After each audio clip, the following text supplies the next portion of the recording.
আহলে হাদিসদের ভাইদের মাহফিল করতে চাইলে আপনাকে সহিহ হাদিস ভিত্তিক, রেফারেন্স ভিত্তিক প্রত্যেকটা কথা আপনাকে বলতে হবে যুবক ভাই। এটা আহলে হাদিস ভাইয়েরা অনেক অনেক বেশি সামনে এগিয়ে। আহলে হাদিস এক জায়গায় সফল, এদের শ্রোতারা এদের মাহফিলে যায় হাদিস কোরআন শুনতে, এদিক দিয়ে এরা সফল, যাই কোক, কিন্তু এরা এর বাইরে বলবে না সফল। আমরা এই জায়গায় ব্যর্থ। আলহামদুলিল্লাহ হাদিসের উলামা মাশায়েখ এদিক থেকে ভালো, তারা তাওহীদের ব্যাপারে, শিরকের বিরুদ্ধে, বেদাতের বিরুদ্ধে খুবই ভালো। একজন আহলে হাদিস আলেম যখন আলোচনা করেন, গঠনমূলক আলোচনা করেন, শিরকের বিরুদ্ধে বলেন, বেদাতের বিরুদ্ধে বলেন, বান্দা রকের কথা বলেন, হারাম হালালের কথা বলেন।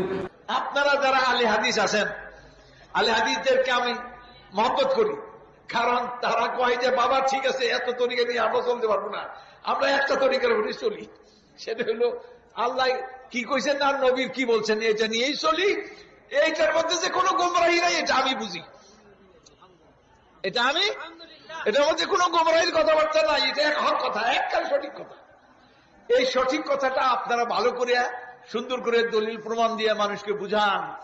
আপনারা মানুষের কাছে দাওয়াত দেন, বুঝান যে এই রাস্তায় চলো, এমনি চলো, এমনি বলো, এমনি দলিল দিয়ে সুন্দর করে। এখন একটি সময়ের দাবি হলো যে যেহেতু আহলে হাদিসে তাদের একটি যোগ্যতা বা একটি সৌন্দর্য হলো যে তারা যে কোনো আয়াত বা হাদিস বলে সূত্র উল্লেখ করে।